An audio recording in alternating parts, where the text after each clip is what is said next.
Well, welcome to the show. Thank you. Welcome to People Over Products. Thanks for having me. Yeah, man. It's been fun to kind of like have a good conversation before this, get us ready. Mm-hmm. How you feeling today? Feel great. Good, man. I love that. Vibes are high. Good. Yeah. The vibes are always immaculate with Coulton.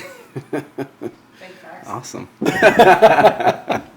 Well, I've been stoked to have you on the podcast because I feel like you really embody what we're going for with People Over Products, which is you have this awesome ability to be yourself and help people feel comfortable while just really empowering. I see it like with your baristas. I see it with the culture that you've created with you and your business partners, with conversations we've had.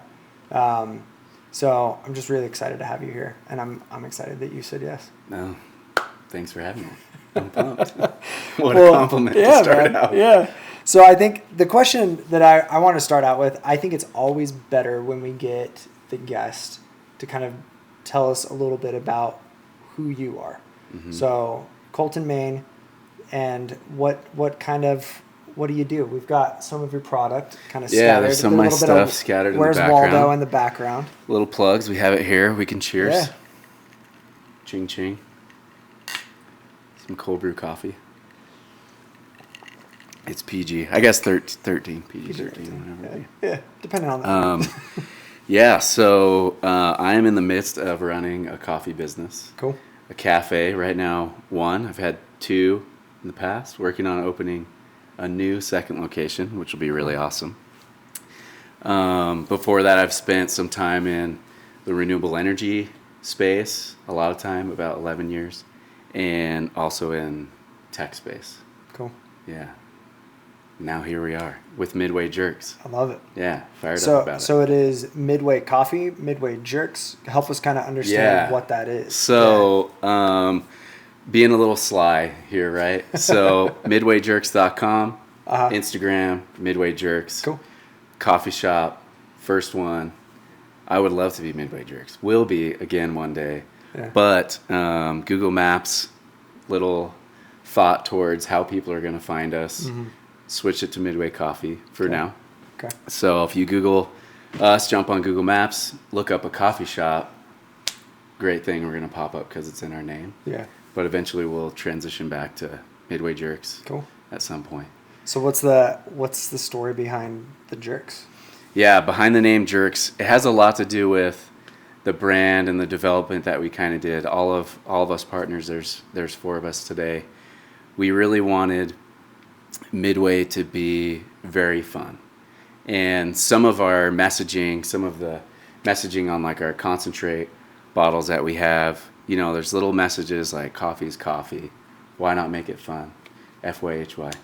And a big part of the branding is just a lot of nostalgic cues. Mm-hmm. The name Midway is even a throwback to the Chicago Midway.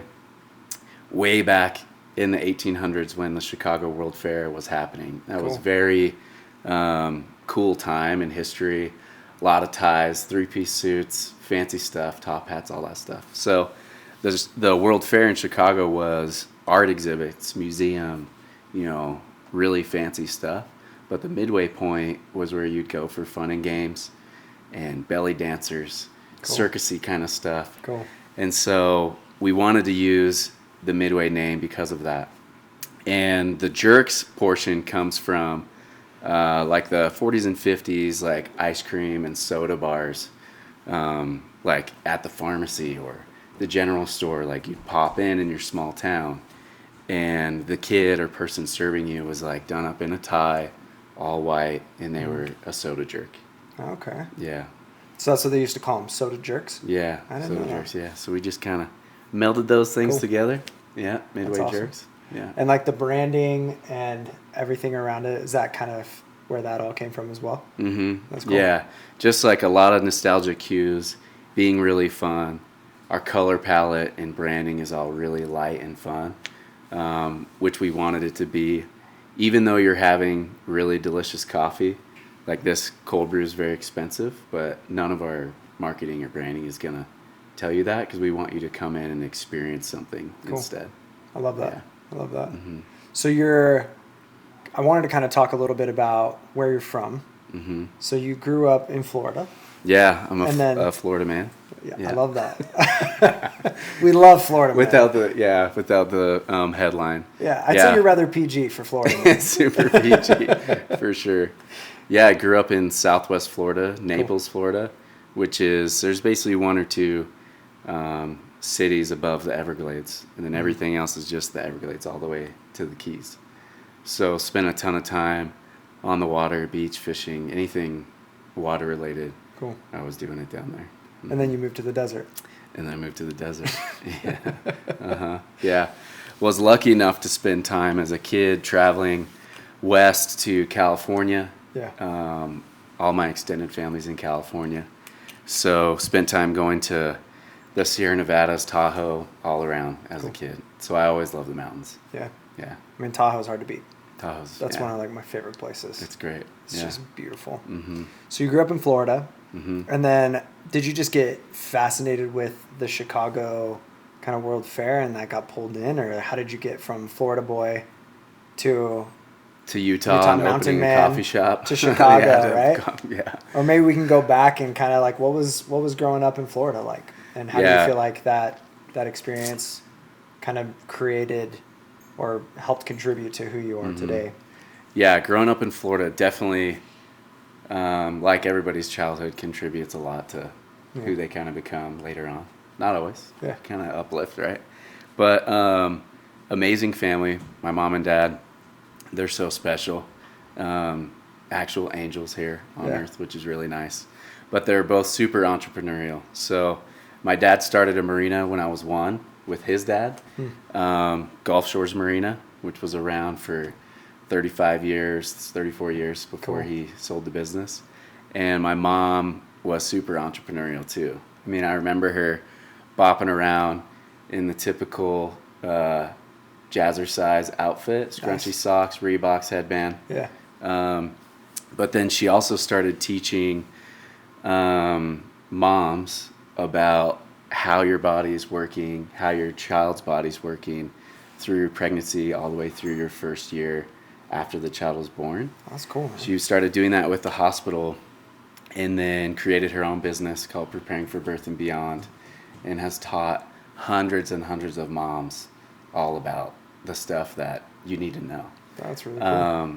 And stuff that's kind of, now there's a lot more content out there. Back then, like, you're learning as you kind of get it. Yeah. Maybe your mom will share or whatever, but yeah, my mom and dad, both super entrepreneurial. So as soon as I was, I guess, not interested in working, but old enough to start helping around, I was at my dad's marina, cleaning boats, working on them, fixing them, driving them, any and all kind of stuff.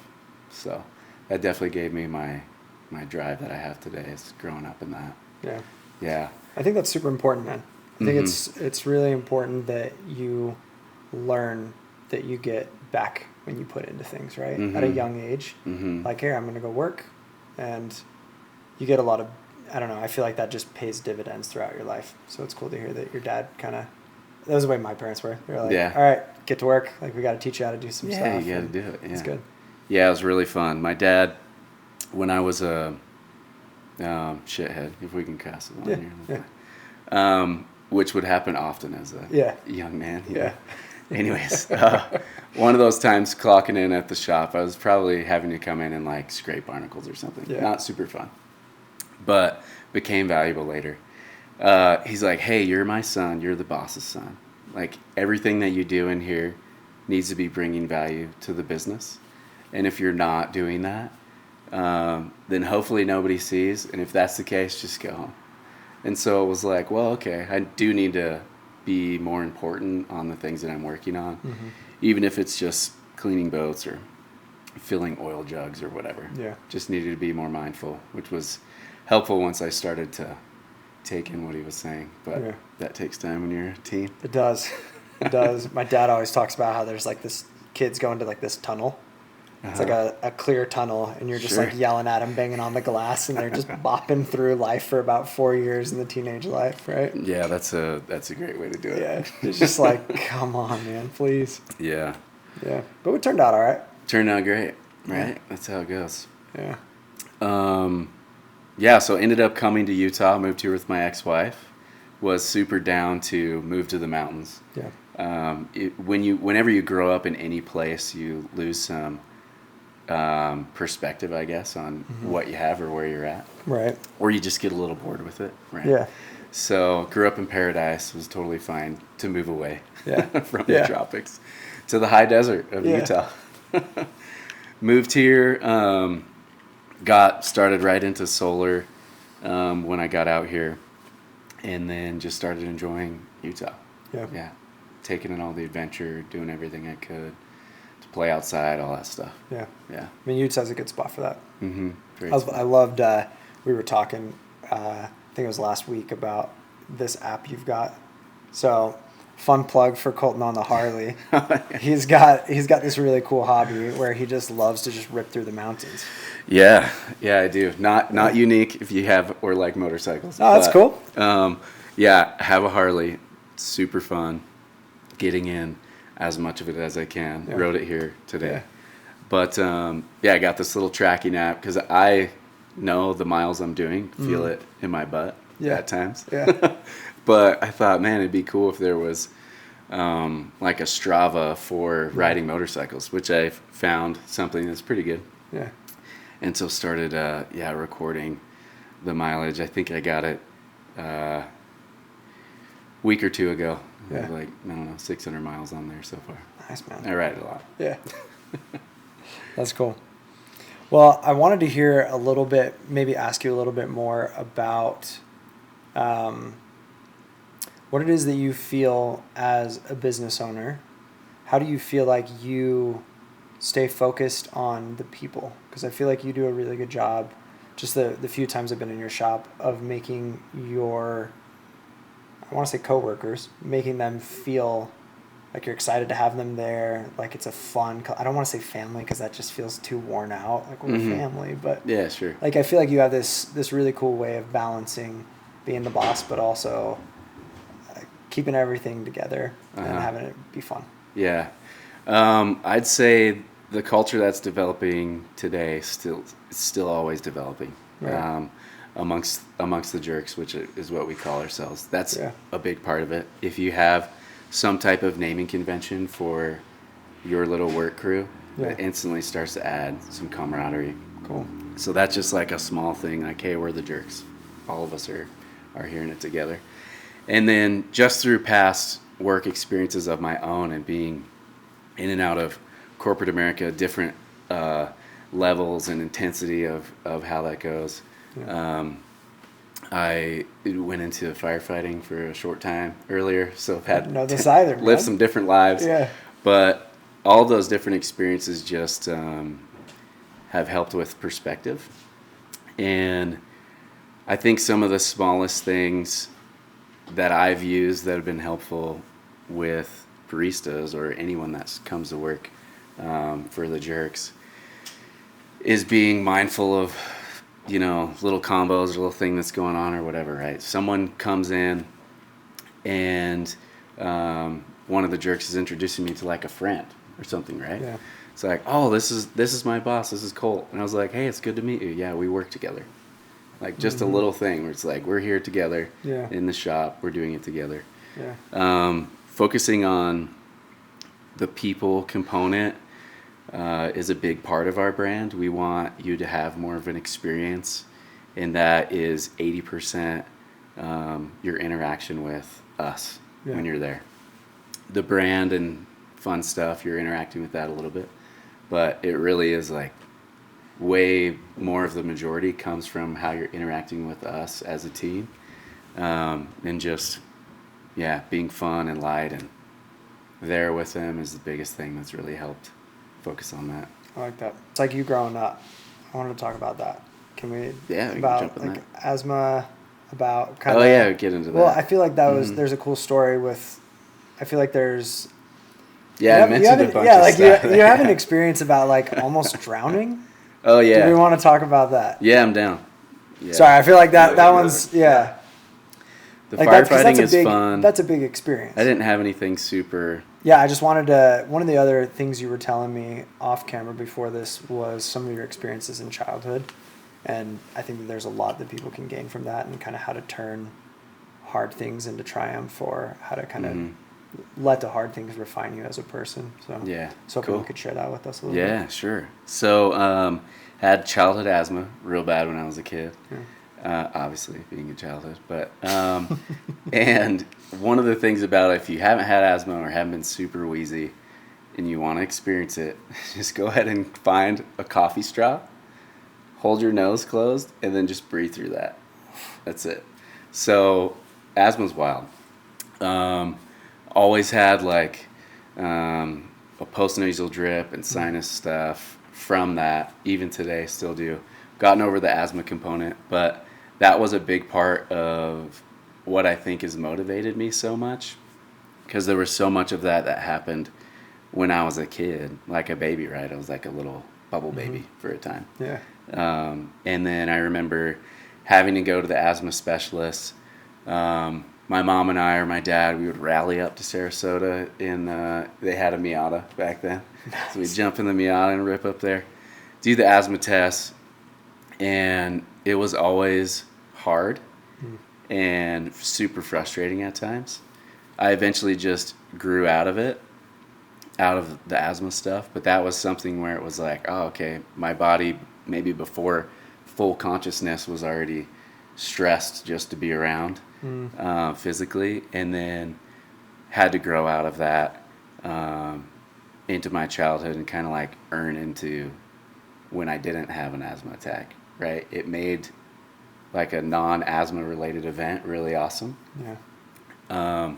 So that was something that has motivated me a lot, because when you can't breathe and then you can, you know the difference. So Yeah. makes things really easy. And that's just part of something that I've learned more and more as an adult, and 100% always growing. Like that's never gonna not be something. But hard things can be harder if you make it that way. Yeah. Or hard things can be just as fine as like an easy time. Yeah. Like it's your perspective the whole way through. Yeah. So yeah, had asthma. That was wild. Also have ADHD which is super interesting at times. I move and will fidget a decent amount, but not as hyper as some other people. But my mind is absolutely always going. And when I was a kid, I just remember being medicated and hating it so much. And was medicated through middle school, started to in high school, maybe freshman year. And I'm in a class, and I show up first day or week, I don't remember much, but I was just like, why am I in this class? Like, why am I in this one instead of some of these other ones? And went to my counselor, and they're like, oh yeah, we put you in that class because of your medication. I was like, what are you talking about? They're like, oh yeah, we got you in here or whatever. It was like a assisted class or whatever. And I was already annoyed with taking this medication because I didn't like how it made me feel. And now a lot of people will talk about attention deficit, and they're like, oh yeah, it's my superpower or whatever. But that just really pissed me off. And so it was like, cool, you can take me out, just consider me not taking that medication anymore, which stopped at that moment and switched over to whatever, normal classes. But that was just another little thing that just like taught me, like we get to choose. Like we're choosing our paths. A little quote I like to say is like, don't be a passenger in your life. If you like delay hard decisions, don't have hard conversations, you could think of all these different examples where if there's latency, then you become a passenger. And so just like, participate in your life a little more. I like that. Why do you think, I feel like a lot of people struggle to participate. What do you feel like that is? Because there's not a lot. I mean, I think a lot of kids in high school would have been like, okay, well, that's what the adults are telling me to do. Yeah, what the adults are telling you. Right, like what do you, I don't know, do you feel like there was something in your upbringing or just in your temperament that you were like, dude, screw this, like I'm not going to do that? Yeah, I think it was a combination of both for sure. Because I definitely hated the medication and all the doctor's appointments the whole time. It was always like just an inconvenience for the fun stuff I wanted to do. Right. And then, some of the drive from my parents, I just started to like connect the dots where it's like, oh, I could probably just do what I want. Yeah. Yeah. That's cool. So I think there's a lot of adults that still struggle with realizing that they can sure. just do what they want.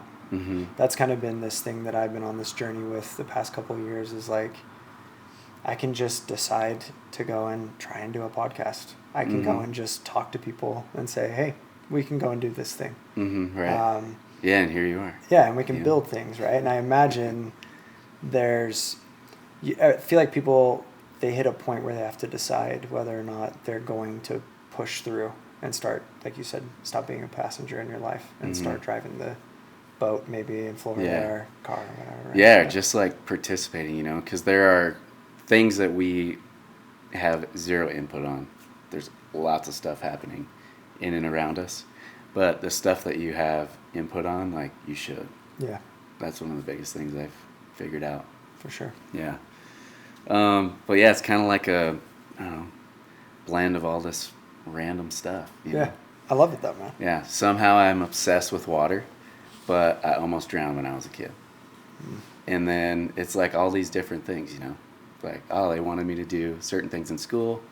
I pushed back and it was fine. Yeah. All that stuff. Just got to go against it sometimes. Yeah. I like that. So do we want to hear the story about you almost drowned? You just dropped that in passing. Yeah, almost drowned. It was unfortunately like an easy situation. Happens a lot. Too bad. But I was playing in the pool with my little brother. He was pretty young.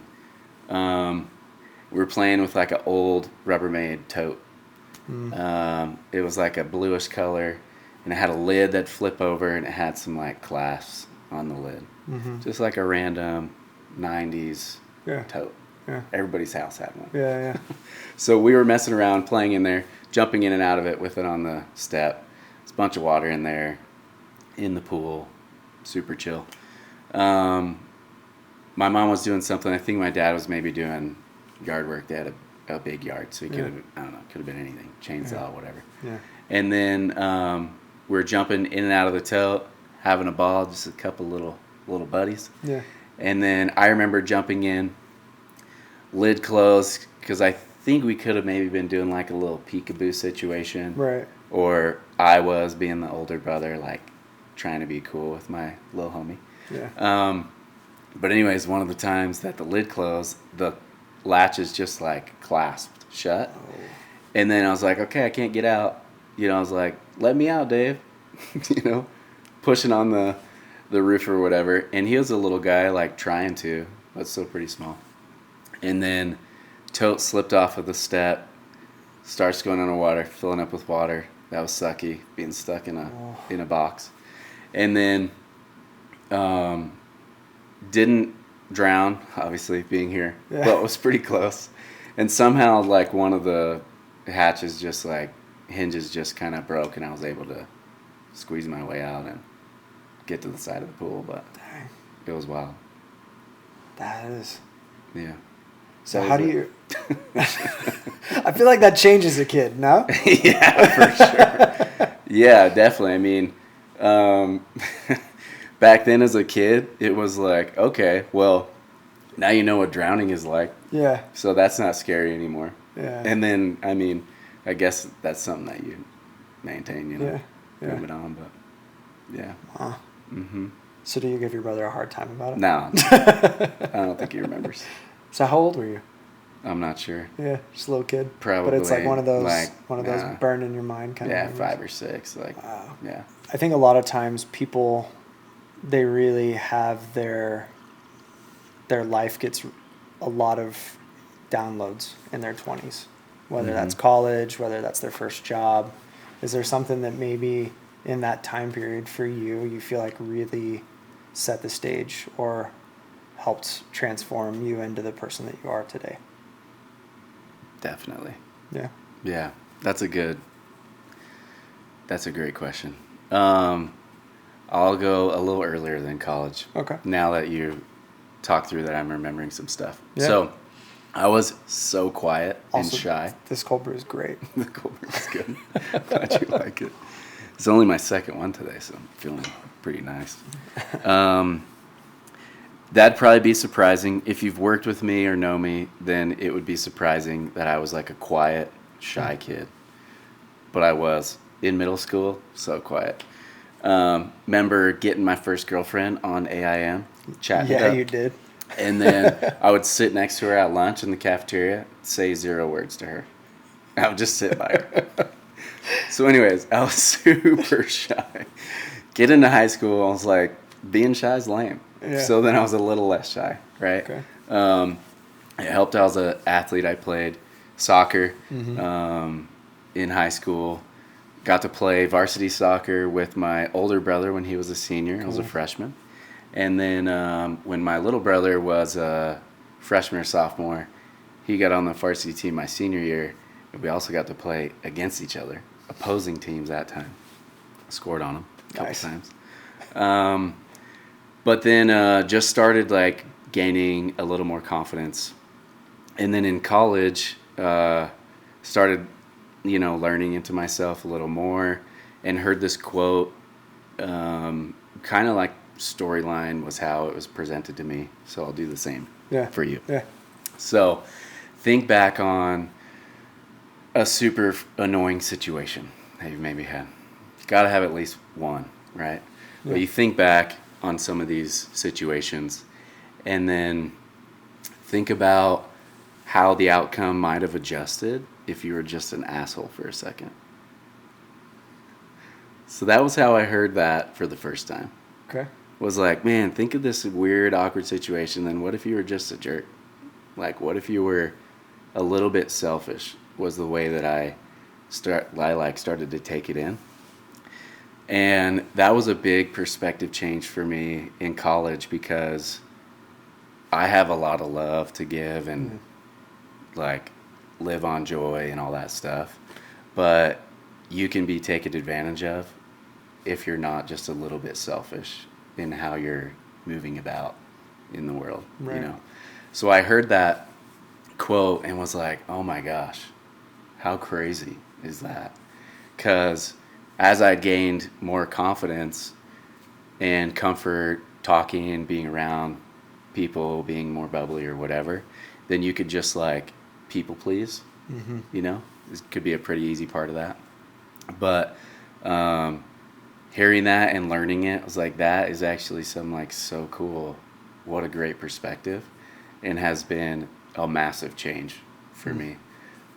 Still learning into that for sure. You may ask some people that are friends with me that are like, you're not selfish at all. And I was like, well, maybe you need a little extra love, Yeah. No, I'm just kidding. But yeah, that was something really cool that I learned. It was like, hey, we can go about this and find joy and love on people, but you still need to love on yourself a little bit. Yeah. And be like just selfish enough in how you're going about stuff. Do you feel like that's like a boundaries thing as you've gotten older, or is it more just like, hey, I got to take care of me? Yeah, both for sure. Yeah, definitely a boundaries thing. And it's helped a lot in a lot of, all components of my life, personal life for sure, in business as well. Like you can do anything when you're working for a company. And if they ask you to keep doing stuff and you keep doing it, then you can and will. And they'll keep asking you to do more and more stuff, which is fine and cool and fun, right? Like startup culture, like you wear a lot of hats, all that stuff is really fun. But if you hang on to a little bit of your value, then like that's noticed. Right. And then different things start to change, especially at work. Yeah. Well, I really like that. Do you have an example of that? Maybe as you, I like the word that you used too. You said I'm. The first time you said it, it caught me off guard. You said I'm learning into that. Yeah. And I was like, oh, maybe he misspoke. Is there a deeper meaning behind that? Well, because that's a cool phrase. I might borrow that. Oh, that's really cool. Yeah. Let it rip for sure. Yeah, I like to. It's all just growth, right? different seasons of growth for me. One of your questions that was just like, what the heck? Where'd this come from? Was if you were writing a book, what would you title this chapter? I was like, how the hell do I think of that? Did you have a title? No. Okay. No. And I was like, oh, okay, well, maybe it's like, oh, I'm in my second life. Or it was like, well, it depends on what perspective, you know? It was such a good question, but something I try and be in my life is open-minded and receptive to others. In business, I try and make long-term decisions instead of the ones that are the squeakiest today. Yeah. I've had some work experiences where short-term decisions are made, which are great. It fixes stuff for now. But then, like, the hens come home to roost. And it may be a year, maybe a few years, but definitely just being more open-minded and mindful, listening to what is being said, taking it in, having an open-minded, different perspective. That's all part of, me saying, like, learning into. Yeah. It could be anything. Like, being more patient, like, okay, well, you have to keep growing and figuring that out. But, learning into being selfish enough is just something I'll always work on. Yeah. Yeah. I like that. I think we're all constantly learning and growing. And I like the way of, like, operationalizing a word. Saying, like, it's not this passive thing. It's like, I'm choosing. Yeah, it's like, active. like a phrase that I always say is, like, in relationships, you both have to be leaning in. Yeah. And so I like kind of the flip on that, which is, like, we're just learning into this. Like, Yeah. I don't know this. I'm not perfect at this. Right. But I'm learning.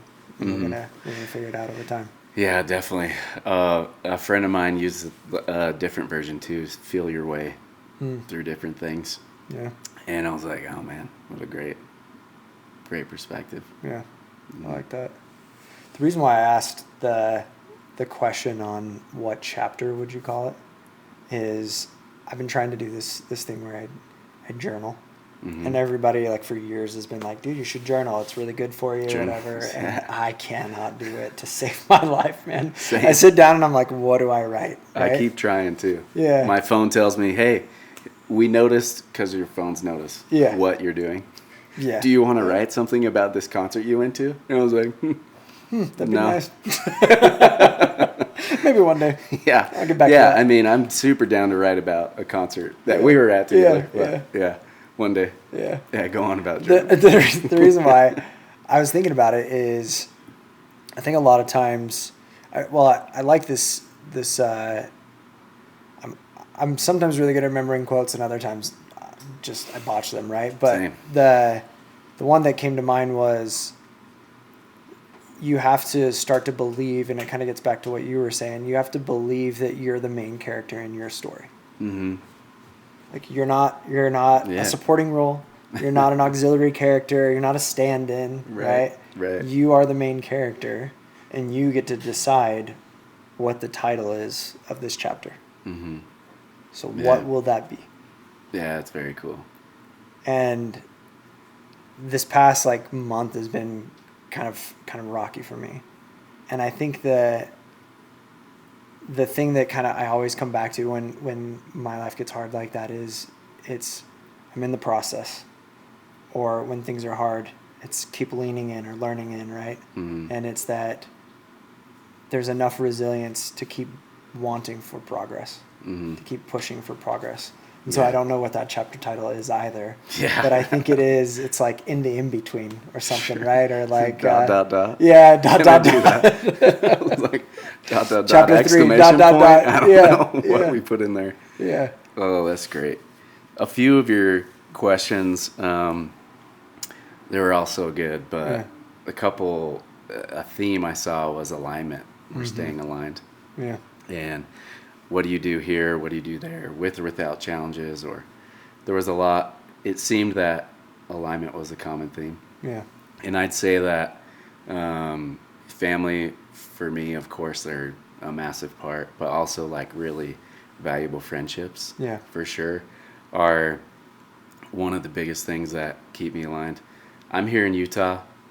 I'm the only Coulton Main here, right? Even though I am the only Coulton Main. But no family here is what I mean. Yeah. So friendships is like what I've got out here. They've become my family for sure. But it made me think of a couple things. The first one, I turned 35 a couple years ago. And a good friend of mine texted me, "Happy birthday. What's the most important thing you've learned being alive for 35 years?" And I was like, holy moly. I don't know. Thought about it for a second. And I've just realized that I have chosen joy in my life. And there's all kinds of stuff coming at you. If you like health, then there's all kinds of toxins in and outside of our food.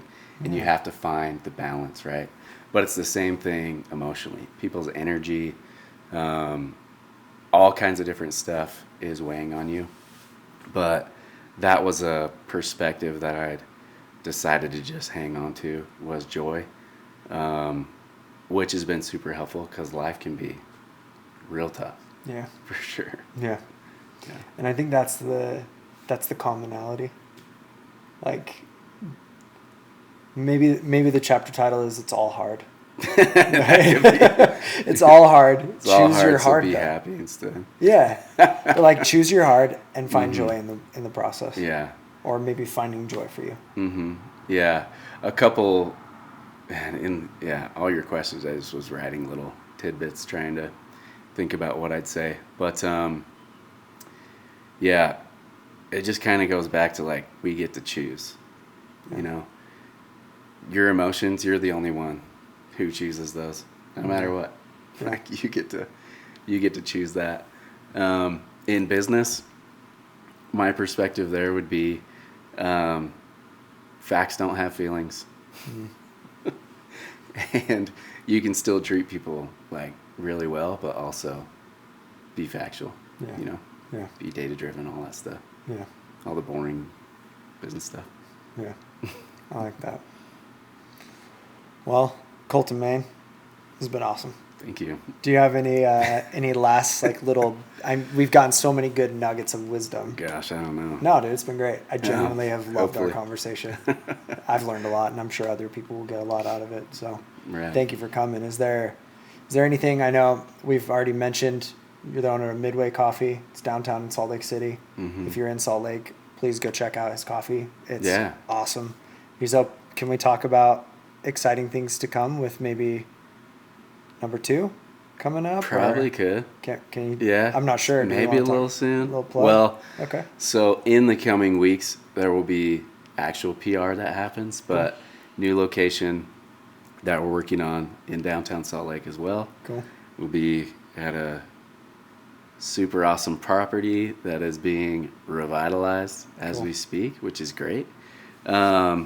Most exciting part for me is that it'll be our first standalone, fully us, nothing else in there. So the branding is going to be full tilt, full jerks, which is going to be really fun.